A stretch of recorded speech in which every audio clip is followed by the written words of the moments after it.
All right. Let's say Christians had 2,000 years to make things right, and they couldn't.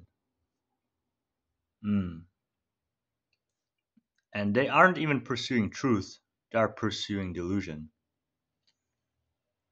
Like, they are enablers. They don't even know who the real enemy is. They worship the enemy more than they worship, the creator. And the actual reality. They don't appreciate the actual reality. They live in delusion, in the fantasy that they want to believe in their fairy tales. You couldn't make things right in 2,000 years. Hmm? And now they are enabling the everything wrong again. If you have so much time and you cannot make things right, it's trash. It's not working. It belongs in a garbage bin because it doesn't work. What do you think it is? It is not. It's just your romanticizing of this thing that you love so much, you got emotionally attached to, you identify with it. Oh, I'm a Christian, and finally I have an identity. I'm something. I'll be granted place in the heavens. But you latch onto this because you don't know who you are, and you're so desperate. Your soul is so desperate into having a identity. That's what the evil people deprived you from, just so you could latch onto something that is under their control. You don't even realize it. You don't even think.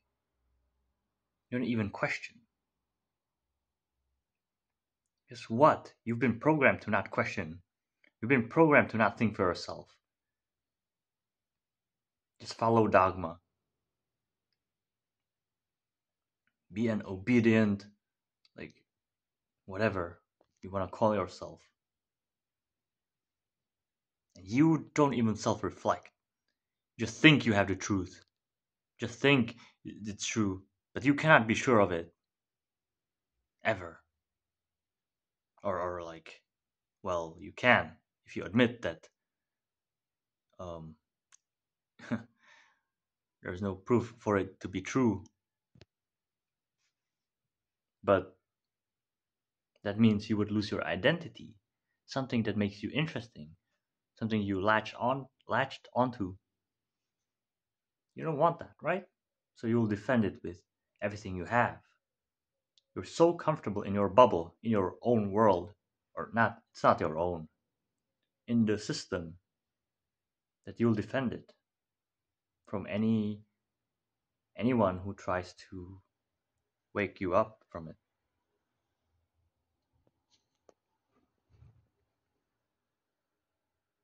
You don't even dare to question because you know that you have no proof, no evidence, and you cannot even be sure of it. You cannot. There are things that you can be sure of, but you you are oblivious to them because you decide to pay more attention to this ideology, this religion. And guess what? What you believe determines how you will live your life, or what your beliefs guide your thinking. Your thinking guides you in your life. You may not be aware, but your beliefs, your convictions, everything affects your life and what you think and how you perceive things, your convictions about things. And if it makes you think in an unhealthy manner, in an unnatural manner, because a lot of the things in the Bible um, are unnatural to a normal human being. The instincts that you have, that you were born with, they are not like false or faulty. You have them for a reason, and they work. Maybe you should understand them more.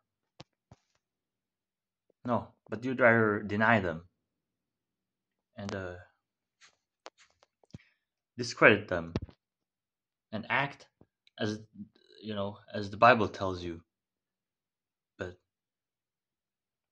in this way, you allow yourself to be abused because you're not acting rationally. You have no faith in yourself and what the true Creator gave you, everything you needed. But you discredit it. You deny the gift, which is yourself.